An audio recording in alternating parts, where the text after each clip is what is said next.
시청자 여러분 안녕하십니까? TV조선 뉴스특보 시작합니다. 윤석열 대통령에 대한 구속영장이 오늘 새벽 발부됐습니다.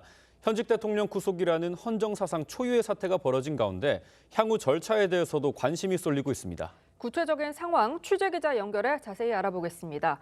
차순우 기자, 구속영장 발부 상황 먼저 정리를 좀 해주시죠. 네, 서울 서부지방법원은 오늘 새벽 3시경 윤석열 대통령에 대한 구속영장을 발부했습니다.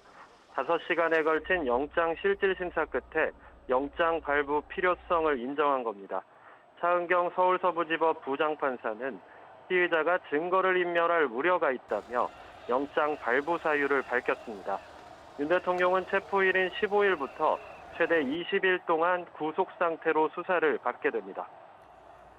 네, 그럼 윤 대통령은 지금 어떤 상황인지 그리고 어떤 절차를 거치게 되는지도 궁금합니다. 네, 윤 대통령은 오늘부터 공식적으로 구속 상태에 들어갔습니다. 체포기간 머물던 구인 피의자 대기실을 떠나서 일반 수용동으로 이동합니다. 구치소 입소 절차는 다른 일반 재소자들과 동일하게 진행됩니다. 이른바 머그샷을 찍고 인적사항 확인과 정밀 신체 검사 등을 받은 뒤 수용번호를 부여받습니다. 다만 현직 대통령 신분인 만큼 박근혜 전 대통령과 마찬가지로 서울구치소에 있는 삼평남치탄 독방에서 생활할 예정입니다. 법무부는 목욕탕 같은 외부 시설을 이용할 경우 이용 시간을 조정해 윤 대통령과 다른 재소자의 접촉을 제한합니다. 윤 대통령이 구속 상태라 하더라도 현직 대통령 신분에 준하는 경우도 이뤄집니다.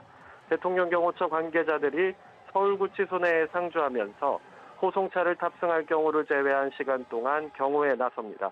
지금까지 사회부에서 전해드렸습니다.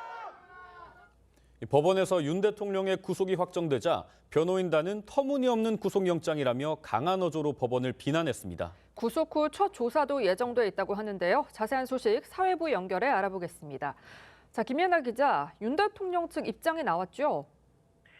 네, 윤 대통령 변호인단 측은 영장 발부 이후 시일야 방성대국이란 입장문을 내고 엉터리 구속영장이라며 법치가 무너졌다고 비난했습니다. 특히 법원이 증거인멸 염려가 있다며 영장을 발부한 데 대해 다수 증거물이 확보됐고 핵심 관계자들은 이미 구속 기소됐다며 국민이 납득할 수 있는 발부 사유를 설명하라고 요구했습니다. 자, 김 기자, 그런데 윤 대통령이 공수처 수사에 응하지 않으려는 모습을 보여왔잖아요. 앞으로는 좀 어떤 식으로 수사를 받게 됩니까? 네, 우선 오늘 공수처가 오후 2시 윤석열 대통령에게 소환 조사를 통보했습니다. 구속 후 첫 조사입니다. 윤 대통령은 앞선 공수처의 1차 조사에서 진술 거부권을 행사하고 이후 조사에 응하지 않았습니다. 공수처는 조금 전 10시 브리핑을 열었는데 윤 대통령이 소환 조사에 응하지 않을 경우 강제로 데려오는 강제 인치를 검토하냐는 질문에 검토를 해봐야 할 문제라고 답했습니다. 윤 대통령의 최대 구속 기간은 체포 기간을 포함해 20일, 즉 2월 3일까지입니다. 다만 체포 적부심과 구속영장 심사 기간은 배제되기 때문에 실제 구속 만기일은 오는 2월 5일 전후로 예상됩니다. 당초 공수처와 검찰은 구속기간을 열흘씩 나눠서 수사하기로 협의한 상태였습니다.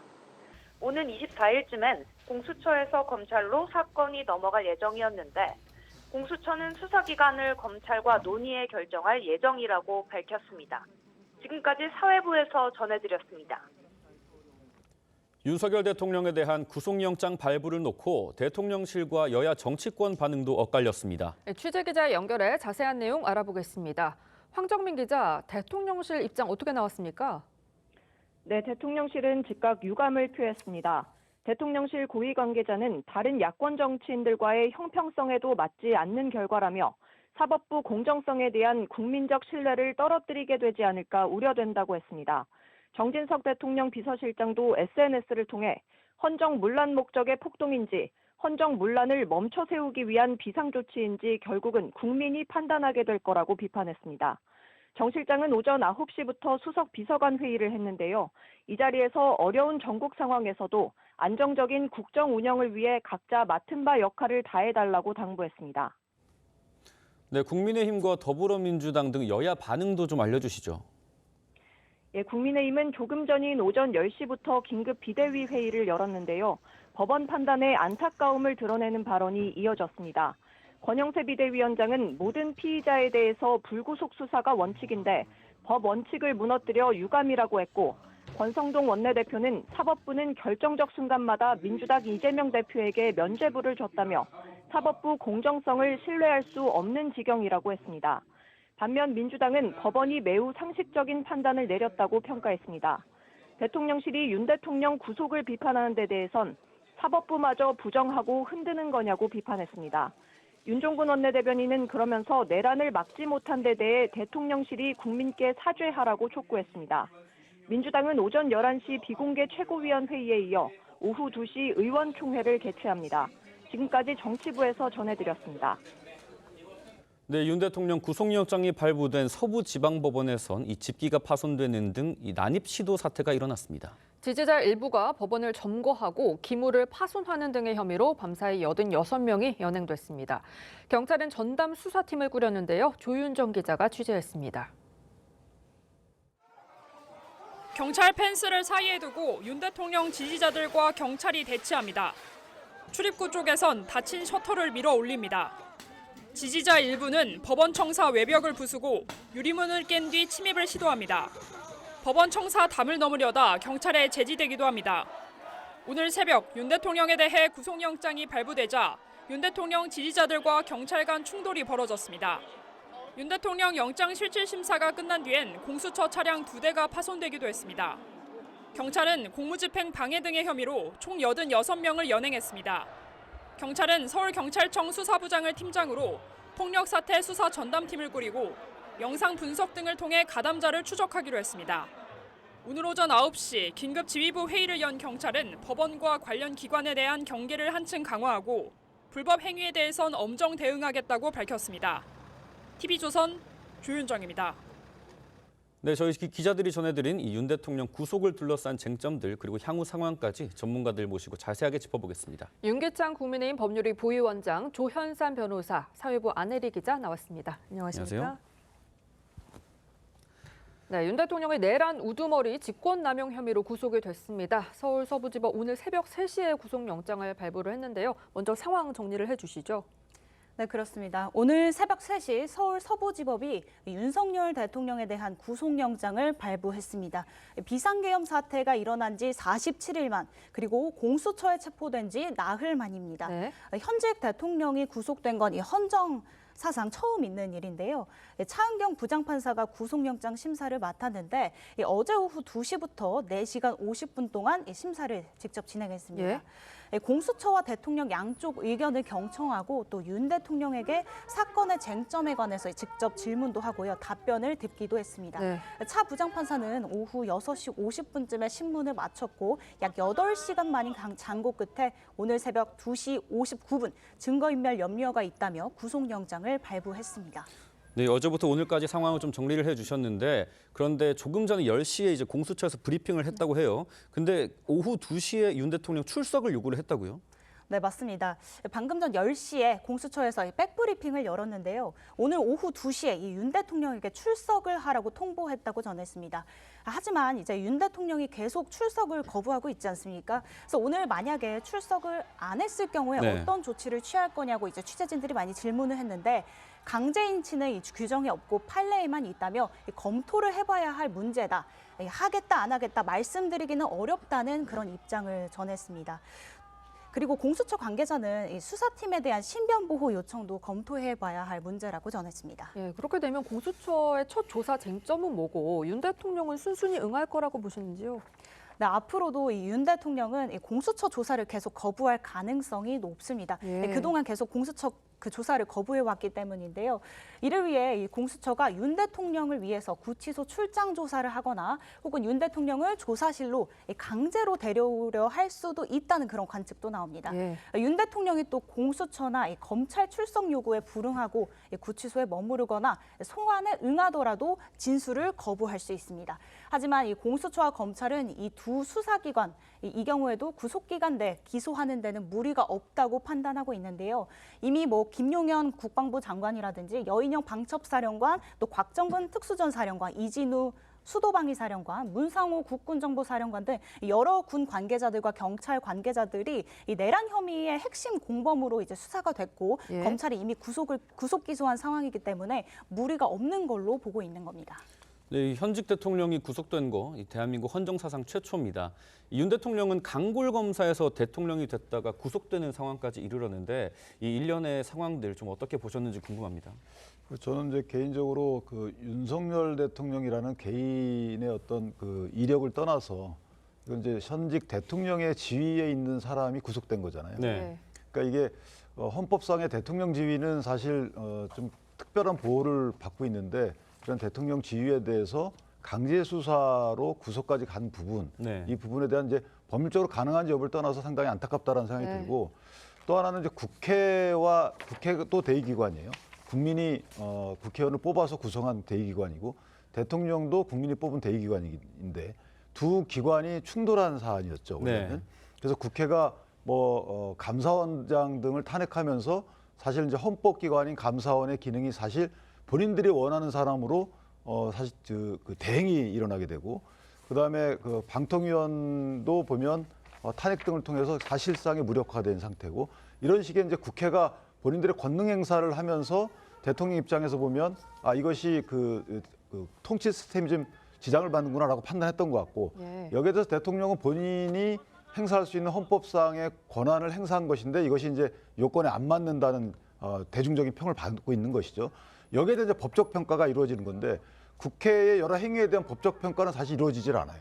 탄핵 요건에 해당한다 하더라도 해당하지 않는다고 나중에 헌법재판소에서 각하 내지 기각이 나와도 거기에 대한 법적 평가 전혀 이루어지지 않고 있거든요. 네. 근데 대통령의 권한 행사에 대한 법적 평가가 이렇게 엄밀하게 이루어지고 있는 거죠. 그런데 저는 법적 평가 있는 거 다 좋은데 문제는 대통령에 대한 가장 큰 법적 평가는 탄핵 여부입니다.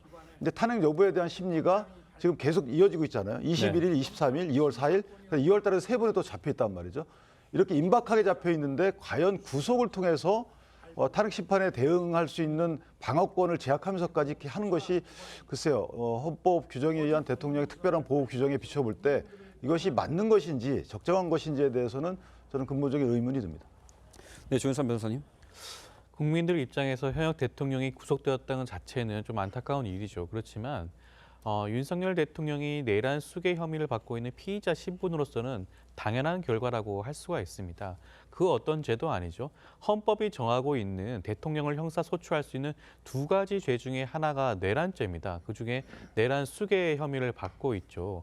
당초에 공수처의 소환 조사라든가 이런 것에 적극적으로 응했으면 어떻게 보면 구속영장 발부까지 가지 않았을 수도 있을 겁니다. 그런데 윤석열 대통령은 지금까지 수차례 소환 조사에 응하지 않았죠. 네. 그리고 이번에 체포영장 집행의 경우에도 경호처 뒤에 숨어서 사실상 관저농성을 계속 벌이지 않았겠습니까? 네. 2차 집행 단계에서 다수의 인원을 투입해서야 간신히 체포영장 집행이 완료가 예. 되게 되었죠. 그리고 이전에도 여러 차례 여러 가지 공수처의 그런 수사 권한이 없는 거 아니냐는 등 여러 가지 그런 법리적인 주장을 계속해서 벌여왔습니다. 예. 네. 수차례에 걸쳐가 체포영장이 발부가 되었죠. 이의 신청도 거부당했습니다. 이번에는 구속영장에도 최대한 적극적으로 응하겠다고 했지만 직접 출석을 해서 항변을 했음에도 불구하고 구속영장이 발부가 되었죠. 법원에서는 이미 사실상 윤석열 대통령에 대한 내란 혐의에 대해서는 어느 정도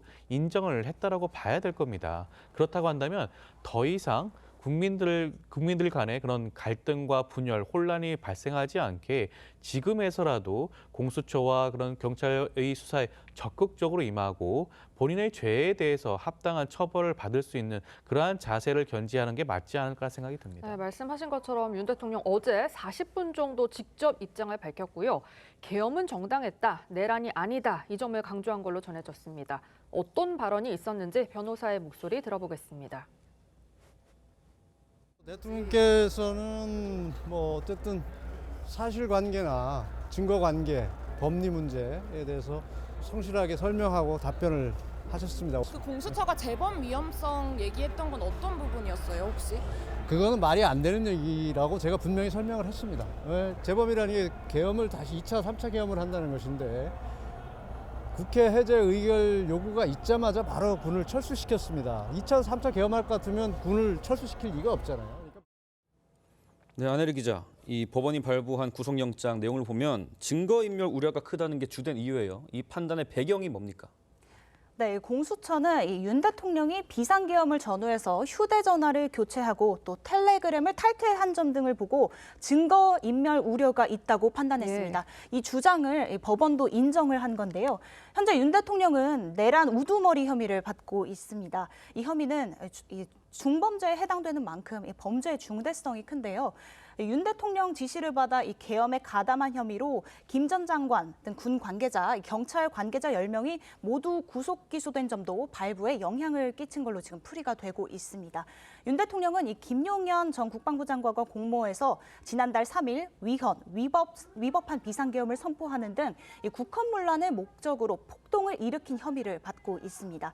전시사변 또는 이에 준하는 국가비상사태의 징후 등이 없었는데도 위헌, 위법한 비상계엄을 선포하고 또 국회의 정치활동까지 금지하는 불법적인 계엄령 포고를 발령했다는 혐의를 받고 있습니다. 네, 방금 저희 기자가 짚어준 대로 이 비상계엄 전후로 해서 이제 휴대폰을 바꾸고 또 텔레그램을 탈퇴한 정황 등을 이 증거인멸 우려가 크다고 본 건데요. 이런 법원의 판단 어떻게 보시는지요? 그래서 일단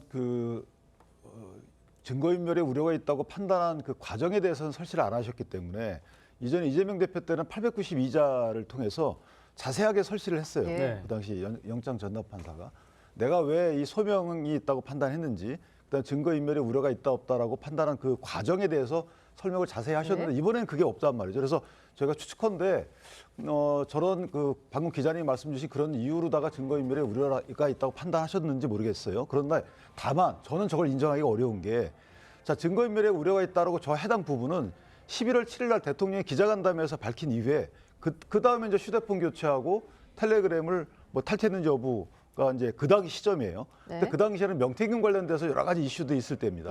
그렇다면 명태균 관련된 수사에서 증거인멸의 우려가 있다는 사정으로 적시하는 건 제가 이해를 하겠는데, 그 이후에 12월 3일 한 달 이후에 있었던 비상계엄과 관련된 여러 가지 조치와 관련돼서 증거인멸의 우려가 있다라는 정황으로 저걸 인용한다. 저는 글쎄 납득은 잘 안 됩니다.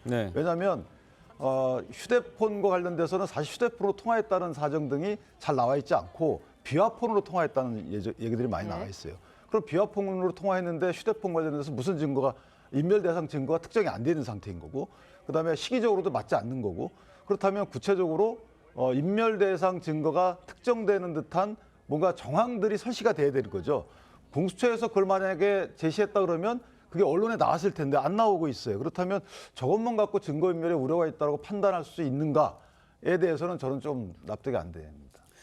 네, 윤 대통령 미결수 수용동 독방으로 옮겨진 것으로 알려졌습니다.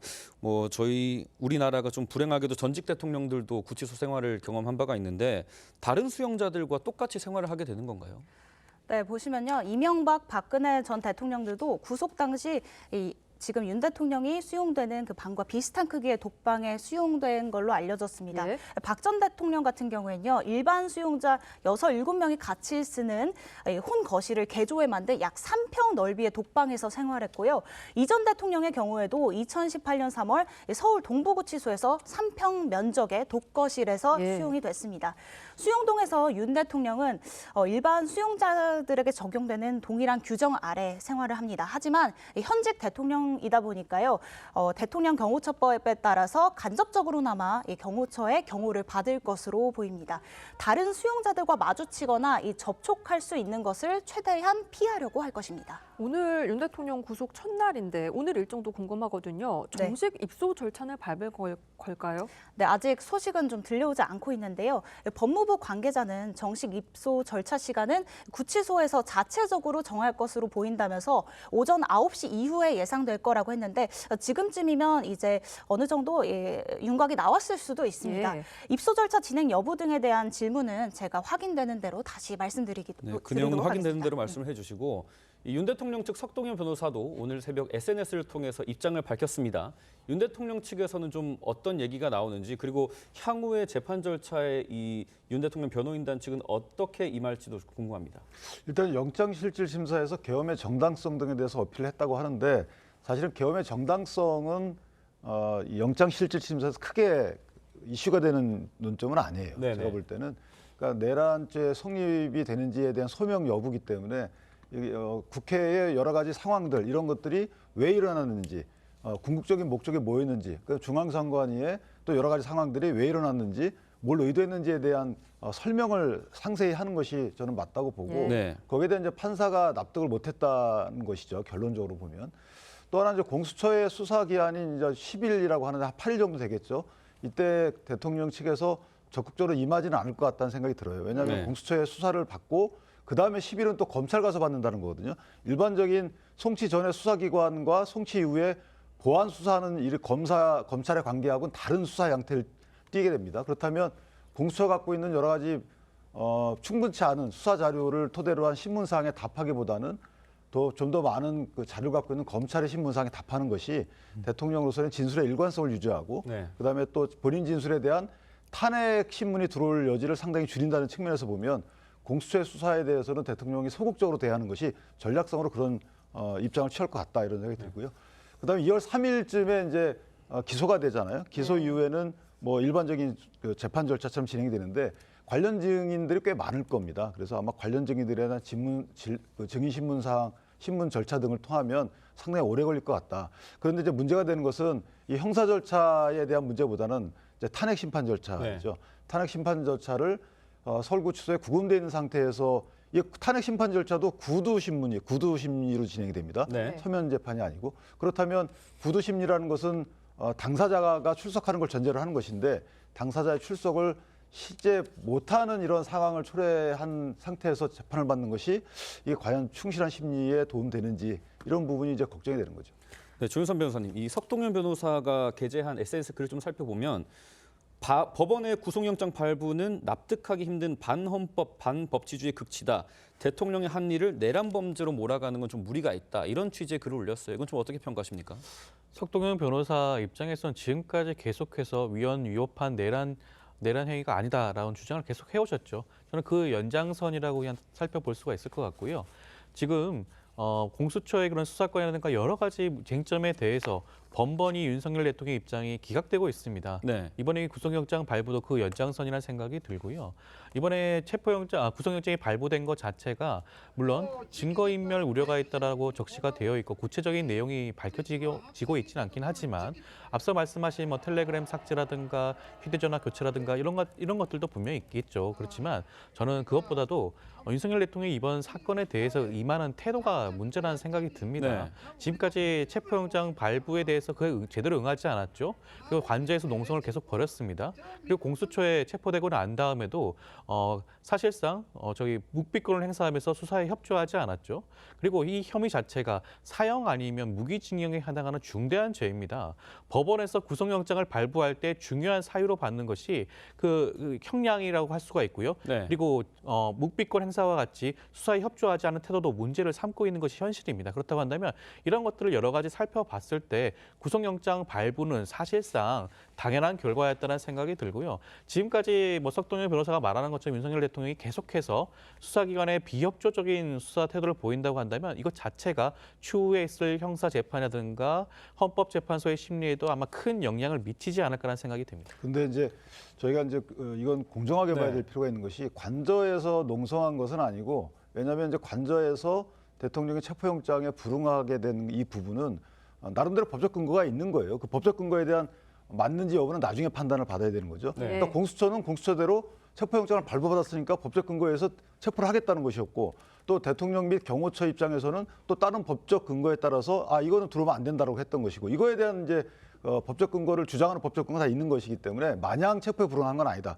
두 번째 진술을 거부한 이 부분은 헌법상 권리입니다. 이것은 수사의 비협조가 아니고 이거 헌법상 권리이기 때문에 진술 거부권을 행사한 것 때문에 불이익한 처분을 해서는 안 된다. 이게 법에 나와 있는 거라서 이 부분 갖고 영장 발부의 사유를 삼았다. 이건 있을 수 없는 부분이 하나 있는 것이고요. 네. 그다음에 그 증거인멸과 관련돼서는 사실은 엄격한 판단을 해야 되는 게 맞죠. 강제 수사는 좀 더 엄격한 판단을 해야 되는 것이고 자 이것을 저희가 추상적으로 이건 어떻습니까라고 판단하는 것보다 이전에 예를 들면 훨씬 더 간명해요. 이재명 대표하고 비교해 보면 이재명 대표께서도 수사기관에 출두를 잘 안 하셨죠.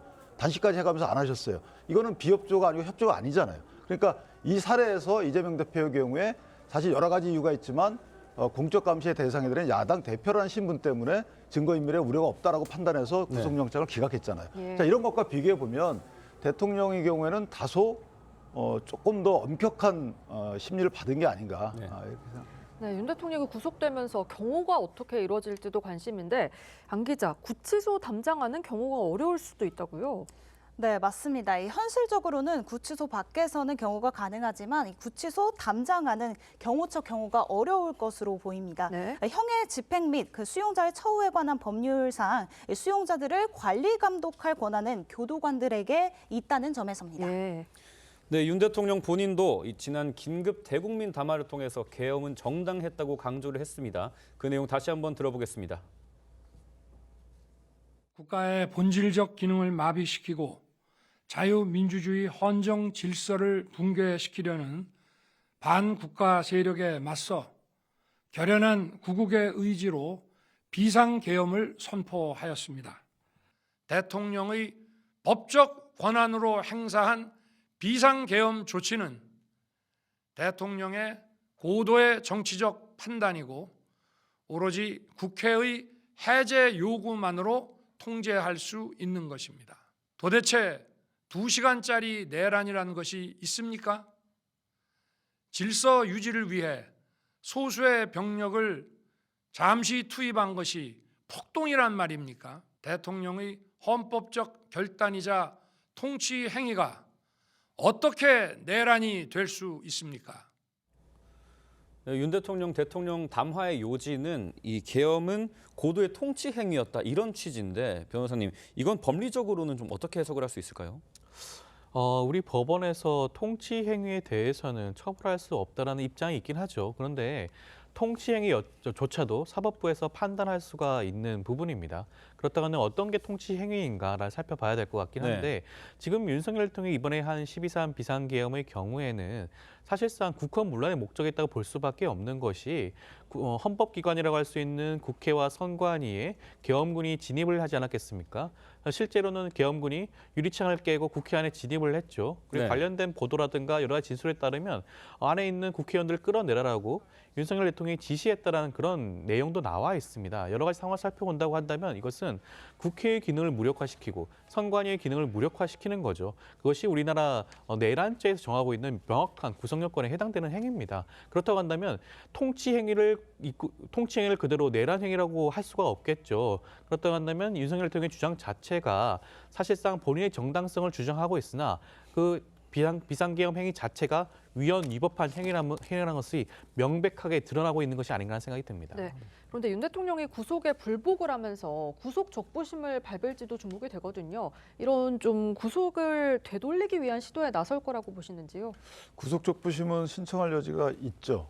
그런데 이제 그 구속영장 발부에 대해서 이 적부를 판단한 거기 때문에 네. 법원의 판단에 대해서 다른 법원이 판단하는 거라서 네. 사실은 확률은 높지는 않아요. 예. 이전에는 이제 체포적부심의 경우에는 중앙지방법원에서 심리받는다라는 상징성이 있었기 네. 때문에 의미가 있었는데 구속적부심의 경우에는 사실은 큰 사정 변경이 없으면 보통은 이제 신청하지 않는 것이 통례인데 지금의 경우에는 대통령 측 변호인 입장에서 보면 사법부는 검찰과 달리 동일치 원칙이 적용되지 않습니다. 그래서 판사나 재판부별로 동일한 사안에 대해서 판단의 결과가 달라질 여지가 있어요. 그래서 아마 구속적부심은 그런 의미에서 신청할 수는 있지만 확률상으로는 높지는 않다라는 부분이고 이 구속적부심에서 만약에 문제가 있다라고 이전에 영장 발부가 문제 있다라는 판단 이외에 피의자 보석 제도가 또 있거든요. 네. 그러니까 보증금을 납입하고 풀어주는 제도가 있기 때문에 그 부분에 대해서 어필할 가능성은 없잖아 있다. 그다음에 이제 기소한 이후에는 보석 청구가 있어요. 이 보석 청구는 구속 기한과 상당히 밀접한 관련을 갖고 있지만 어쨌든 대통령의 신병상의 문제가 생기지 않으면 보석 청구에서 인용될 가능성은 적고 다만 이제 구속 기한이 재판 기한이 늘어지면서 구속 기한이 6개월 다 채워져 가게 되면 법원에서도 이제 보석을 직권 보석하는 경우도 있기 때문에 그런 정도의 신병 이제 풀리는 수단이 있긴 하지만 지금은 그 보석은 크게 아직까지는 와닿는 제도는 아닙니다. 방금 말씀해주신 기소 전 보석, 그러니까 보증금 납입 조건부 석방 이런 가능성 제기가 되는데 이게 현실적으로 가능할 거라고 보시는지요?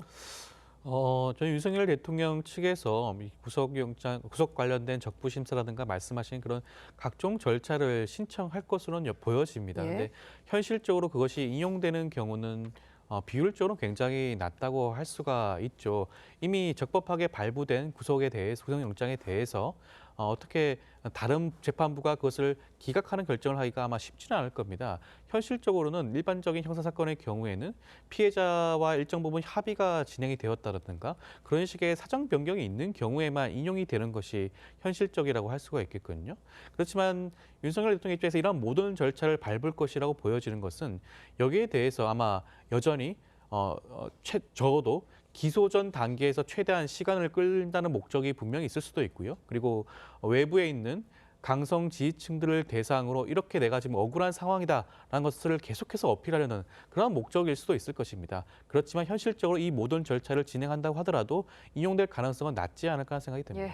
네, 두 분 말씀 들어보면 뭐 기소 전 보석 그리고 구속 적부심 그러니까 두 가지 경우의 수가 있는데 뭐 확률은 좀 낮다고 보셨지만 구속 적부심을 청구한다면 이 구금할 필요가 없어졌는지 뭐 사정 변경이 있는지 이 부분은 좀 쟁점이 될 수도 있을 것 같아요. 그러니까 저희가 통상 이 그러니까 구속 적부심하고 기소 전 보석을 두 개의 별도의 제도로 이해하고 있지만 네. 실제는 실무에서는 거의 같이 행사가 아, 돼요. 예. 그러니까 적부심을 청구하게 되면 판사가 보고 적부 사유가 마땅치 않는다 하더라도 보석금 일부 내고 피해자를 풀어주는 네. 이런 식의 이제 결정을 할 수 있는 거기 때문에 구속 적부심을 신청하면 피의자 보석 청구에 대한 인용 결정을 나오는 이런 식인 거죠. 그래서 두 제도가 사실상에 같이 운영되고 있다는 거를 말씀드리고요.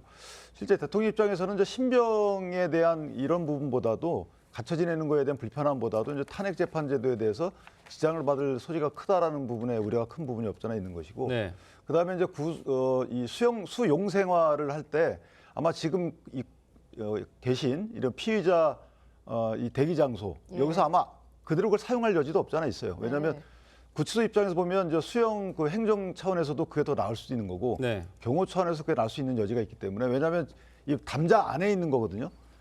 수용시설 담장 안에 있지만 별도의 수용동하고는 떨어져 있는 곳이라서 경호의 관점상 또는 질서 유지 차원에서 보더라도 지금 현재 사용하고 있는 부분을 일정 기간 또 계속 사용할 여지도 없잖아 있다 이렇게 판단합니다.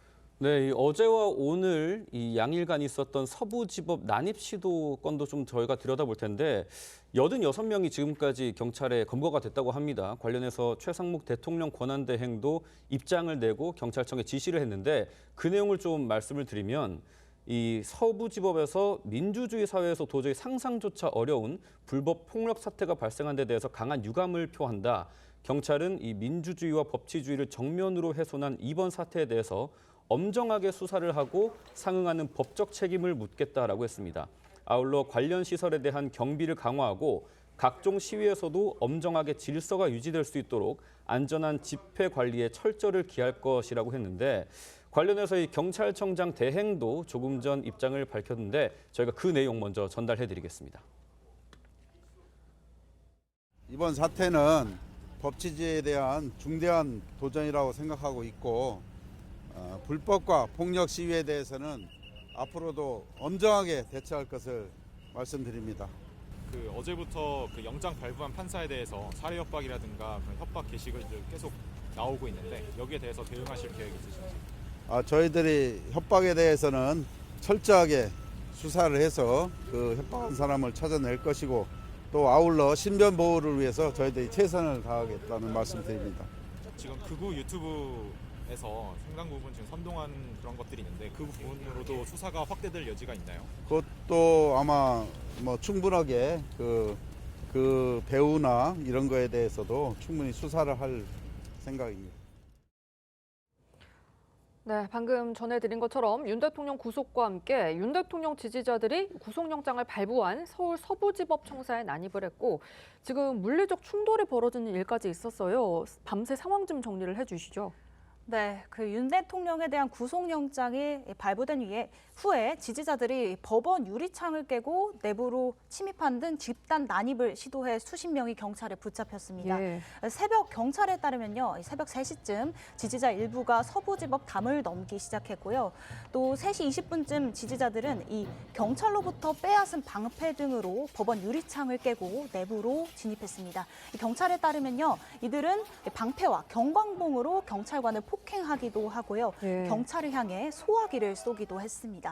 지지자들의 저항이 거세자 진압복을 입은 기동대들이 경찰 법원 안팎의 난입 시도를 막기는 했습니다. 이렇게 새벽에 서부지법에 집단적으로 침입해서 기물을 파손한 지지자들 46명이 경찰에 체포가 됐고요. 어제 서부지법 앞에서 집회 중에 공무집행 방해 등의 혐의로 40명이 경찰에 연행되기도 했습니다. 이들은 서부지법 담을 넘어 진입하거나 또 공수처 차량을 막아서고 공격하기도 했습니다. 차 유리와 문 손잡이를 훼손하고 앞바퀴 공기를 좀 빼기도 했는데요. 이렇게 이틀간 연행된 지지자들은 86명에 달합니다. 때문에 경찰은 이번 법원 난입 시도 사태와 관련해서 서울경찰청 수사부장의 팀장으로 하는 수사 전담팀을 편성을 했는데 이 경찰은 엄정하게 사법 처리할 계획이라고 밝혔습니다. 네, 뭐 물적 피해는 물론이고 이 경찰 중상자를 포함해서 부상자들도 다수 발생했다고 하는데 경찰청은 서울청 수사부장을 팀장으로 일단 전담 수사팀을 편성하기도 했습니다. 근데 좀 어떤 조치가 더 필요하다고 보시나요? 일단은 저도 깜짝 놀랐어요. 이게 있어서는 안 될 일이거든요. 그렇습니다. 왜냐하면 법원 이제 사법부라는 것은 우리 사회 질서 유지를 강제적으로 할 수 있는 권한을 가진 기구고 분쟁을 강제로 해결할 수 있는 권한을 가진 기구이기 때문에 이건 우리가 약속해서 만드는 기구잖아요. 그렇기 때문에 이 기구에 대해서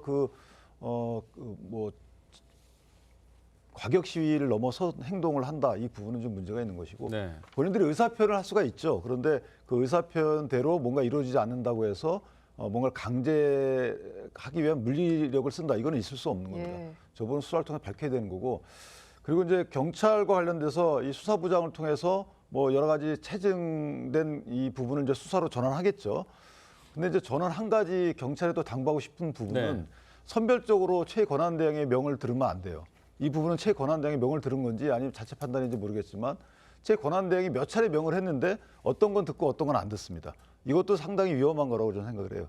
권력기관이 현재 물론 권한대행의 신분이지만 대통령의 지위를 갖고 있는 권한을 갖고 있는 사람이 어떤 명을 한다 그러면 거기에 반응이 있어야 되는데 지난번에는 반응이 전혀 없었잖아요. 경호처와 경찰의 충돌을 우려하는 최권한대행이 여러 가지 명을 했는데도 불구하고 일체 반응이 없었어요. 자, 이런 선별적인 반응도 문제가 있다. 그래서 이 부분은 이호영 경찰청장 권한대행이 좀 유념할 필요가 있다는 생각이 돼요. 물론 이건 철저히 수사를 해야 되죠.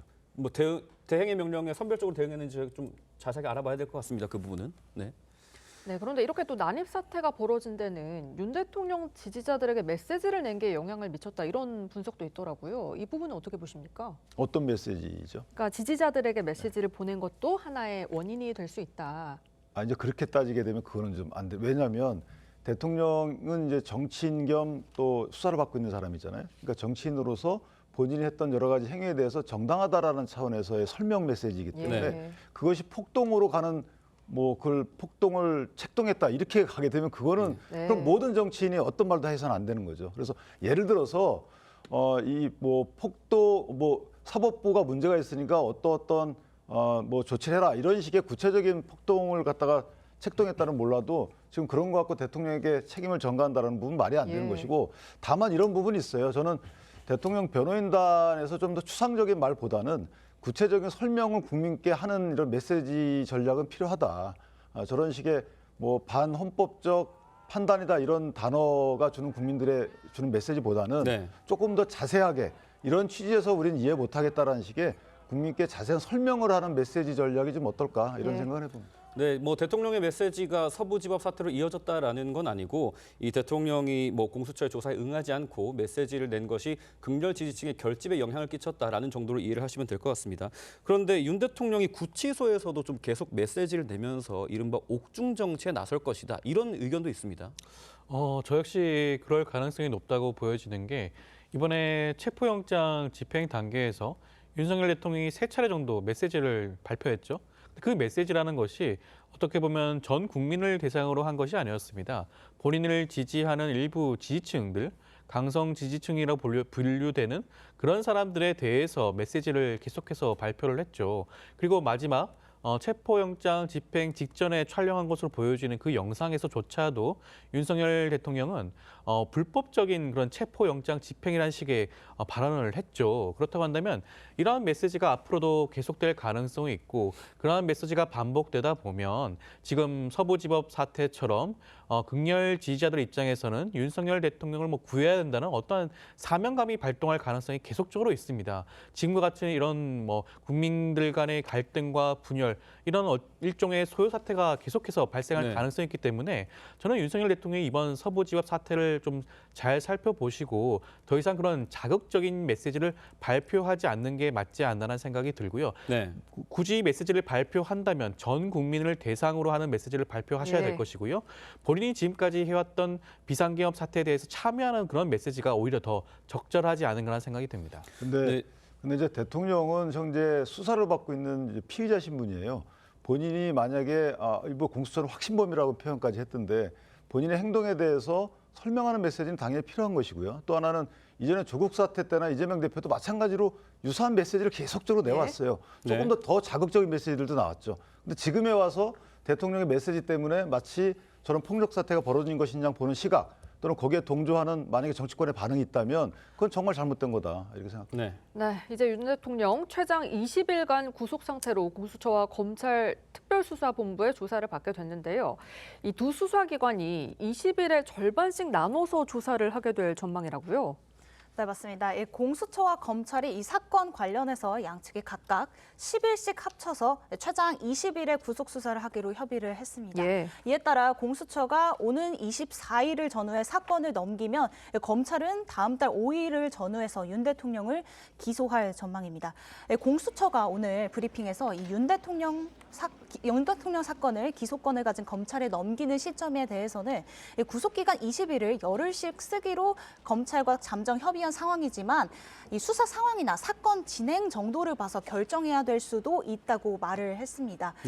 윤 대통령이 구속적부심을 청구하고 또 이를 받아들여서 석방을 결정한다면 이런 기소 시점은 조금 더 늦어질 가능성도 있습니다. 네, 그러면 결국 이 윤 대통령을 언제 재판을 넘길지가 또 상당히 궁금한데 체포된 지 20일이 지난 때는 2월 3일인 걸로 알고 있거든요. 근데 4일이나 5일에 넘긴다 이런 얘기도 있습니다. 그러니까요. 저도 2월 3일로 알고 있는데 통상은 이제 체포한 시점으로부터 20일 내에는 기소 여부를 결정해야 되잖아요. 그런데 체포적부심 때 법원으로 기록이 가고 법원으로부터 기록을 송부받은 날짜는 뺀 것 같아요. 근데 저 개인적으로 보면 그것은 체포 시한 48시간 내에서는 제외를 합니다. 그런데 체포 기간에서는 제외하지 않는 걸로 알고 있거든요. 그렇다면 2월 3일이 맞는 것 같고 2월 3일 이전에 아마 기소 여부가 결정이 돼서 기소를 하겠죠. 그렇다면 그 이후부터는 구속재판을 만약 적부심에서 나오지 않는다면 구속재판이 진행이 되는 거고 구속기한은 1심 재판에서는 일단 2개월이에요.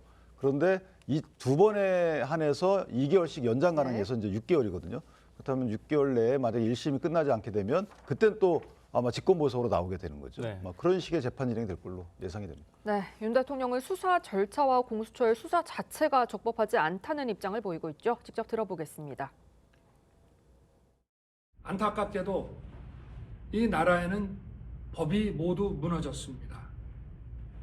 수사권이 없는 기관에 영장이 발부되고 또 영장 심사권이 없는 법원이 체포영장과 압수수색 영장을 발부하는 것을 보면서 그리고 수사기관이 거짓 공문서를 발부해서 국민들을 기만하는 이런 불법이 자행되고 무효인 영장에 의해서 절차를 강압적으로 진행하는 것을 보고 정말 개탄스럽지 않을 수 없습니다. 네, 윤 대통령 공수처 조사를 거부를 했는데 계속 거부할 경우에는 조사가 어떤 식으로 이루어집니까? 네, 아무래도 오늘 2시에 예정된 공수처 조사도 윤 대통령이 불출석할 가능성이 네. 높습니다. 네. 공수처는 현 단계에서는 이 강제인치나 방문조사 등 보완책이 정해지지는 않았다는 입장입니다. 강제인치의 경우 구치소의 협조를 받아서 피해자를 수사기관으로 강제로 데려와야 되는데 또 방문조사는 공수처가 직접 서울구치소로 가서 조사를 하는 것을 말합니다. 하지만 공수처는 계속 강제인치 규정에는 없다, 검토해봐야 된다 이런 입장을 전하고 있기 때문에 뭐 방문조사를 할지 아니면 강제로 데려올지 아직 구체적으로 정해지지는 않은 상황입니다. 근데 그게 아마 강제인치는 지금은 하기 어려울 거예요. 네. 왜냐하면 체포영장의 효력은 이제 끝난 거거든요. 체포영장에는 구금장소가 서울구치소고 인치장소가 공수처이기 때문에 인치를 해올 수 있는 일단 그 강제력이 주어진 체포영장이 있었어요. 그러니까 공수처 수사관이 데려올 수 있는 거죠. 근데 지금의 경우에는 그게 끝나고 이제 구속영장의 구금장소는 사실 이제 구치소로 돼 있고 그렇죠. 인치에 관련된 거기에 명령죄 아무런 단어가 없어요. 그렇다면 인치를 해오기 위해서는 다시 체포영장을 받아야 돼요. 통상 그렇게 진행이 되거든요. 네. 그런데 다시 체포영장을 받아서 대통령을 공수처로 또 모시고 온다 한들 진술을 안 하게 되면 사실 특별한 의미가 없기 때문에 아마 제 생각에는 공수처 검사가 방문조사 시도를 해보고 안 되면은 검찰로 빨리 넘기는 방법도 고려하지 않을까라는 생각을 합니다. 네, 앞서 저희 기자가 조사에 응하지 않을 가능성이 높다, 오늘 조사에 응하지 않을 가능성이 높다고 전해드렸는데 그렇게 되면 윤 대통령 법 적용에는 어떤 영향을 미치게 되는 걸까요? 공수처 수사에 응하지 않을 권리도 피의자한테 있긴 하죠. 그리고 아까 말씀드렸던 그런 묵비권 행사, 진술 거부권 행사도 권한이긴 합니다. 그렇기 때문에 그 부분에 대해서 추후에 형사 재판 과정에서 어떠한 불리한 사정이 발생할지 지금 당장 예단할 수는 없지만 일반적인 형사 사건을 좀 살펴보게 된다면 수사기관에 제대로 협조하지 않고 본인의 진술을 그 단계에서 제대로 항변하지 않는 경우에는 물론 분명히 형사 재판 단계에서 본인에게 불리하게 작용되는 경우가 일반적이라고 할 수가 있죠. 윤석열 대통령 입장에서는 공수처와 검찰의 수사에 응하지 않고 추후에 있을 형사 재판 단계에서 법정 안에서 법관 앞에서 본인의 주장을 강변할 것으로 보여지긴 하는데 저는 그러한 전략보다는 지금 단계에서부터 본인이 주장한 내용이 있지 않겠습니까? 이것은 비상계엄은 통치행위의 일환이었다라든가 이건 내란죄에 해당되지 않는다라든가 여러 가지 주장에 대해서 지금 단계부터 적극적으로 대응하는 것이 추후 형사 재판 단계에서도 본인에게는 좀 더 유리할 수 있는 상황임에도 불구하고 지금처럼 계속해서 묵비권을 행사하는 것이 어떠한 유리한 점이 있는지 지금은 좀 납득할 수 없지 않을까 생각이 듭니다. 근데 이제 그게 대통령 입장에서 보면 아까 제가 말씀드렸지만 전략상의 고려 사항도 있어요. 지금 공수처가 일부 보도에 따르면 검찰은 공수처 수사 기록을 사실 거의 참고를 안 할 거다라는 식의 보도도 있잖아요. 그 말은 뭐냐면 공수처가 실제 수사를 진행한 게 없어요. 그러니까 군 관계자 등에 대해서는 전부 검찰이 진행을 했고요. 경찰 관계자는 거의 경찰이 진행했어요. 공수처는 대통령의 수사 이첩받은 이후에 거의 수사를 진행 안 했거든요. 그러면 관련 자료가 없다는 거죠. 없는 관련 자료를 토대로 해서 신문상을 구성해서 신문을 한다? 그럼 대통령 입장에서 보면 그 신문에 대해서 답을 했다가 나중에 보니까 다른 자료가 있는 거예요. 그러면 그 다른 자료에 의해서 본인 신문이 탄핵당하거든요. 신빙성에 의문이 생겨요. 그런 질문에 대한 답을 하기는 어렵죠. 그렇기 때문에 검찰로 사실 사건을 빨리 넘겨서 풍부한 자료를 갖고 있는 검찰이 구성한 신문에 응하는 것이 맞는 것이고 또 하나는 이제 검사의 신문 조서도 피의자 신문 조서도 법정에 가면 내용을 인정하지 않으면 예를 들면 이거 나 인정받지 못하겠다. 내가 진술한 거지만 그럼 증거 능력이 없어요. 그렇기 때문에 피의자가 최대한 하고 싶을 때 하는 것이 검사 입장에서도 증거력 확보 차원에서 보면 유리한 부분이 없잖아요. 있거든요. 그러니까 피의자가 동의하는 신문 절차를 진행하는 것이 재판의 실체 진실 규명에도 유리하고 그다음에 절차상에도 신속성에도 유리하고 이런 거기 때문에 공수처가 가급적이면 검찰로 사건을 빨리 넘기는 것이 저는 모든 면에서 낫다 이렇게 생각합니다. 공수처 수사 내용이 빈약했다. 저희 TV조선이 단독 보도로 전해드린 내용인데 그러면 또 궁금해지는 게 이 최장 구속 기한이 20일이지 않습니까? 그런데 공수처와 검찰이 10일씩 나눠서 수사하는 것에 협의를 했다고 해요. 근데 그렇게 되면 제대로 조사가 이루어질 수 있냐 이런 의문도 좀 있거든요. 지금 윤석열 대통령은 이번 혐의 자체가 내란죄 수괴 혐의지 않겠습니까? 지금까지 많은 다수의 인원들이 구속이 이미 되었죠. 김종현 전 장관에 대한 조사도 이미 진행이 되었고 기소까지 된 상황입니다. 그렇다고 한다면 공수처든 검찰이든 관련된 자료는 이미 충분히 확보가 되어 있다고 볼 수가 있고요. 그 각종 혐의점에 대해서 윤석열 대통령의 입장을 듣기 위한 절차가 지금 네. 20일간에 펼쳐지는 절차이라고 할 수가 있겠습니다. 그렇기 때문에 이 기간 동안 10일, 10일 구분하여서 조사가 진행되긴 하지만 그 기간 중에 윤석열 대통령이 어떠한 제대로 된 발언이라든가 항변을 하지 않는다고 하더라도 저는 기소에 대한 크게 문제가 없지 않을까라는 생각이 들고요. 네. 과거에 김용현 전 장관에 대한 공소장 자체가 김 장관에 대한 공소장이 아니라 윤석열 대통령에 대한 공소장이 아니냐라는 말이 나올 정도로 이미 윤석열 대통령에 대한 관련된 혐의에 대해서는 구체적으로 굉장히 많이 적시가 되어 있는 부분이 있었습니다. 지금은 20일간의 기간 동안에 윤석열 대통령의 입장을 한 번 더 확인하는 절차라고 생각이 들고요.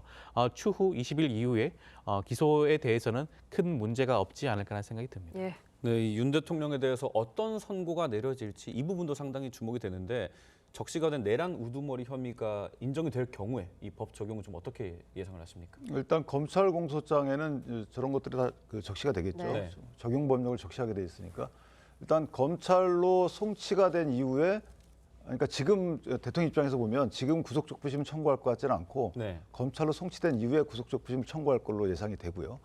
만약에 검찰의 수사를 거친 이후에 공소를 제기하고 법원에서 만약 유죄가 나온다 해당 혐의에 대해서 그러면 그 법정형은 사형과 무기징역뿐이 없습니다. 네. 내란 우두머리죄에 대한 법정형 자체는 네. 저희가 법정형 바로 선고하는 것이 아니고 법정형을 처단형으로 이렇게 바꿔요. 무슨 말이냐면 감경을 하든지 감경 사유가 있는지 여부, 그다음에 가중을 하든지 해서 이것을 처단형으로 바꾼 뒤에 거기서 그 범위 내에서 판사가 선고하는 선고 형량이 나오는 거거든요. 그러니까 법정형, 처단형, 선고형 이런 식으로 흘러갑니다. 그렇다면 처단형에서는 20년까지 가능해요.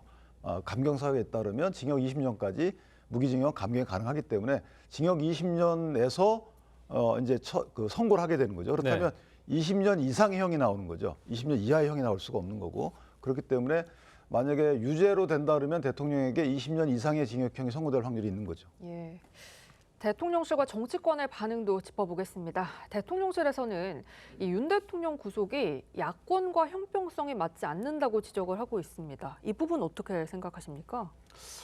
저는 지금 국민의힘 입장에서는 항상 기승전 이재명 대표를 말하는 것 같아요. 지금 이재명 대표가 구속되지 않은 부분을 계속해서 지적을 하고 있는 것으로 보여지는데 그 혐의 자체가 전혀 다릅니다. 윤석열 대통령은 내란 수괴 혐의예요. 앞서 말씀드렸듯이 인정이 된다고 한다면 사형과 무기징역에 처해지는 중대한 범죄입니다. 네. 이재명 대표의 경우에는 선거법 위반이에요. 1심의 선고에 대해서도 많은 법조인들 경우에도 좀 지나치게 과하게 나온 게 아닌가라는 지적이 나올 정도였음에도 불구하고 1년에 집행유예가 2년 된 사건이었습니다. 네. 전혀 사건의 비중과 경중이 전혀 다르다고 할 수가 있겠죠. 그리고 충분히 다툼의 여지도 있는 사건입니다. 윤석열 대통령의 경우에는 내란 행위를 전 국민이 목격을 했죠. 전 세계가 다 봤습니다. 여기에 대해서 법리적으로 어떠한 주장을 할지는 윤석열 대통령의 입장이라고 하겠지만 그 행위 자체에서는 그 누구도 부인할 수 없다고 할 수가 있죠. 그렇다고 한다면 그 두 사건에 대해서 동등하게 공정하게 살펴본다고 한다면 당연하게도 윤석열 대통령에서는 구속영장 발부가 맞는 것이고요. 이재명 대표에 대해서는 그렇지 않은 것이 타당해 보이고요. 이재명 대표의 재판 진행에 대해서도 일각에서는 지적을 하시는 분이 있는데 이재명 대표의 경우에는 이것이 형사재판의 항소심이에요. 네. 항소심 재판이 접수가 된 지 지난달 초였습니다. 아직까지 이제 2달도 지나지 않은 상황이고요. 일반적으로 불구속 형사재판의 경우에는 이렇게까지 빨리 진행되기가 흔치가 않아요. 오히려 저는 공판기일이 오히려 빨리 지정이 된 게 아닌가라는 생각이 드는데 불구속 재판의 형사재판의 경우에는 항소심의 경우에 6개월 동안 공판기일이 지정되지 않은 사건들도 있습니다. 그럼에도 불구하고 이재명 대표의 경우에는 어떻게 보면 다른 형사재판에 비해서는 이르게 진행이 되는 편이 아닌가라는 생각이 듭니다. 그런데 국민의힘에서는 또 이런 비유도 했잖아요. 윤 대통령에 대한 사법 절차는 KTX 속도인데 이재명 대표에 대해서는 완행열차다. 이런 비판을 하셨어요. 기본적으로 그 부분도 있죠. 변호사님 말씀 주신 것처럼 물론 혐의의 중대성이 다르긴 합니다만은 기본적인 사법 절차의 원칙에 비춰보면 이례적인 건 맞아요. 네. 근데 탄핵 심판 절차가 특히나 문제가 되는 거고 또 하나는 저희가 이제 문제 제기하는 것 중에 가장 큰 것은 구속영장 관련된 것이에요. 신병 관련된 것인데 예를 들면 이재명 대표의 경우에는 일단 불구속이 됐잖아요. 물론 그 이재명 대표가 받고 있는 혐의 자체만으로 볼 때도 대북 송금의 경우에는 만약에 혐의 그대로 인정이 되면 이것도 무기징역이 법정형이 있어요. 그다음에 대장동 사건도 무기징역이 법정형이 있어요. 예. 그렇기 때문에 법정형의 근거를 갖고 이 재단하는 것은 다 다르다라는 생각이 들고 또는 이재명 대표는 야당의 대표이기 때문에 공적감시의 대상과 통제 대상에 대해서 증거인멸의 우려가 없다. 이런 식의 판사의 영장 기각 사유가 나왔거든요. 근데 대통령에 대해서는 그보다 훨씬 더 헌법상의 보호를 받고 있는 대통령 지위를 갖고 있는 사람인데 과연 단 한 줄짜리에 증거인멸의 우려가 있다는 판단을 글쎄 납득을 쉽게 하겠는가. 예. 자세한 서시가 좀 필요하지 않은가라는 아쉬움을 표하는 거고 네. 그다음에 야당의 관련 인사분들은 거의 다 불구속이에요. 조국 전 장관 그러셨죠. 그다음에 그 울산시장 선거 관련돼서 권력비리 사건들도 전부 다 불구속이에요. 그다음에 심지어는 관련된 분들이 공적 지위를 그대로 그 기간까지 다 유지하는 식의 재판 진행이 됐단 말이죠. 이런 야당에 대한 재판 진행 과정, 신변 확보 이 과정 그에 비해서 보다 더 보호를 받고 있는 대통령에 대한 신병 확보, 강제 수사 이런 것들을 비교해 보면 아주 이례적이고 예. 불공평하다 이런 평이 나오는 거죠.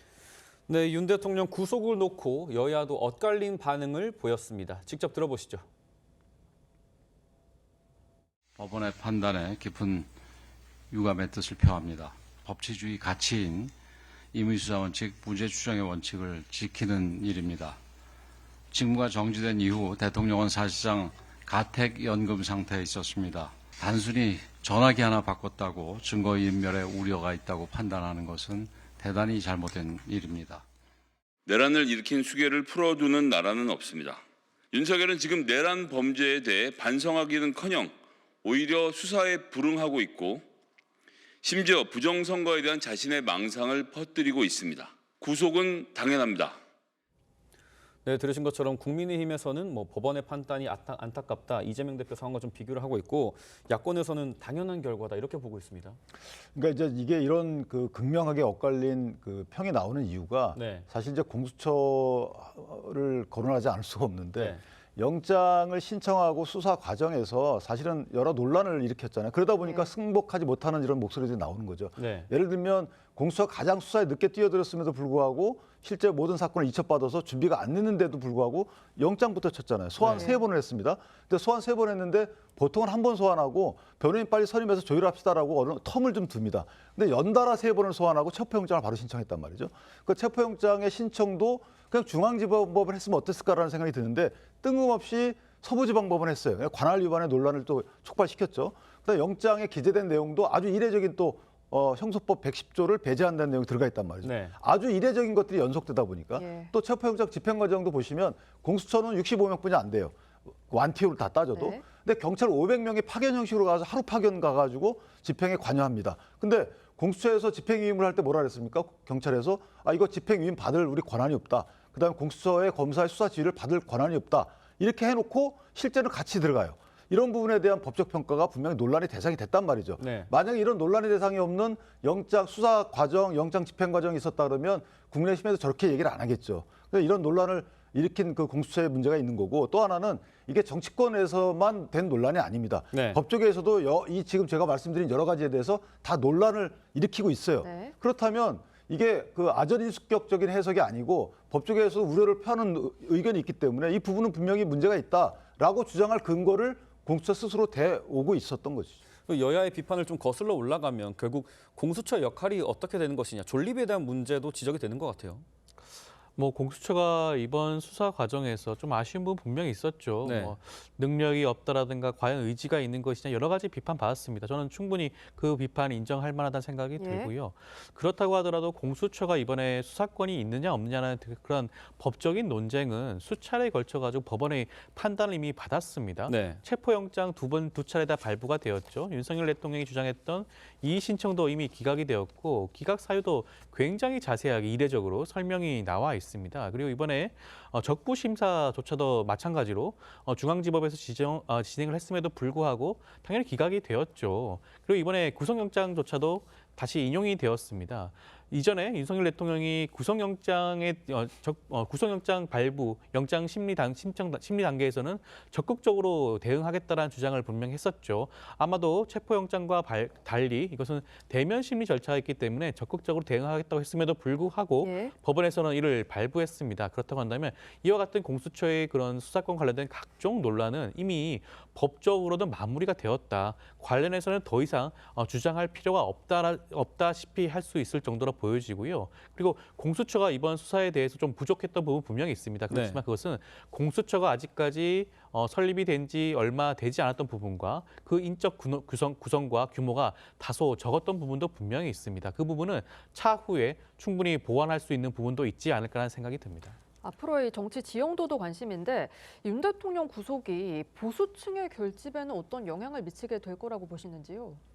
저는 이제 그 윤 대통령의 구속으로 인해서 보수층에 영향을 준다기보다는 윤 대통령이 구속되게 되면 탄핵 심판이 빨라지게 되잖아요. 네. 그래서 더욱더 보수층에서는 얘기가 나오는 것이고 굳이 구속을 시킬 이유가 있느냐라는 것이 충실한 탄핵 심판을 위해서는 그럴 필요가 없지 않겠는가라는 인식도 깔려 있는 겁니다. 네. 근데 만약 탄핵 심판이 속도가 빨라지게 되면 이제 혹시나 만약에 인용이 되게 되면 조기 대선이 있게 되잖아요. 그 조기 대선 이후에 어떠한 분이 대통령으로서 가장 당선될 확률이 높아지느냐에 따라서 거기에 따라서 이제 중도층과 보수층이 반응을 하는 거죠. 네. 예를 들면 이재명 대표께서 지금 가장 유력한 주자입니다. 그럼 이재명 대표가 만약에 대통령으로 당선될 확률이 높아지면 이재명 대표의 정책 리스크를 보는 거죠. 그러니까 사법 리스크는 뭐 당내에서 보는 거고요. 정책 리스크, 이재명 대표가 그동안 추진해왔던 그 정책에 비춰보면 또 외교 기조에 비춰보면 대한민국에 어떤 영향을 줄지에 대한 우려 또는 기대, 이거에 따라서 이제 유권자층이 반응을 하는 거기 때문에 저는 개인적으로 반응의 정도는 좀 꽤 크지 않을까 이런 생각을 합니다. 변호사님께서는 앞으로의 좀 정치 상황에 어떤 영향을 미칠 거라고 보시나요? 최근 들어서 보수층이 결집하는 그런 여론조사 결과가 많이들 나왔죠. 네. 그렇기 때문에 더욱더 이것이 강화되지 않느냐라는 그런 일각의 생각도 있긴 하지만 저는 지금에 있는 보수층 결집 정도가 아마 최고 수준이 아닌가라는 생각이 들어요. 윤석열 대통령이 지금까지 주장했던 공수처의 수사권의 적법성 여부라든가 그다음에 본인이 구속영장 단계에서 적극적으로 항변했음에도 불구하고 결과적으로 구속영장이 발부가 되고 수사가 계속해서 공수처 중심으로 진행이 되는 것으로 봤을 때는 이제 윤석열 대통령이 지금까지 주장했던 그런 법적 근거가 굉장히 희박했다는 것이 어떻게 보면 여실히 국민들께 드러난 상황입니다.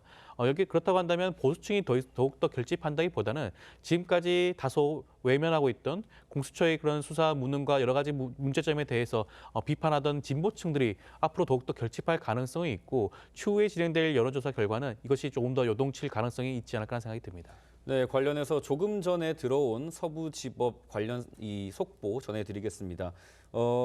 영장을 발부한 차은경 판사는 신변보호 요청을 했고 경찰은 차은경 부장판사의 신변보호 심사위원회를 개최했습니다. 이에 따라서 경찰은 차은경 판사의 신변보호에 임하기로 했습니다. 이호영 경찰청장 대행은 이 지난 양일간 이 난입 시도를 일으켰던 서부지법 관련 극우 유튜브들도 수사 대상에 올린다라고 발표를 했고 살해 협박받은 판사들에 대해서도 신변 보호에 최선의 이 자세로 임하겠다 이런 입장을 내놨습니다. 이호영 경찰청장 대행은 서부지법 집단 불법 사태 현장 점검을 하겠다라는 입장을 내놨습니다. 최상목 권한대행도 폭력 사태에 관련해서 경찰청에 특별 지시를 내렸는데요. 민주주의와 법치주의를 정면으로 훼손한 이번 사태에 대해 법과 원칙에 따라 엄정하게 수사하고 상응하는 법적 책임을 묻겠다. 아울러 관련 시설에 대한 경비를 강화하고 각종 시위에 대해서도 엄정하게 질서가 유지될 수 있도록 안전한 집회 관리에 철저를 기하겠다고 했습니다. 네, 관련해서 쟁점 이 전문가분 그리고 기자분 모시고 다뤄봤습니다. 말씀 여기까지 듣겠습니다. 감사합니다. 네, TV조선 뉴스 특보 마칩니다. 함께해 주신 여러분 고맙습니다.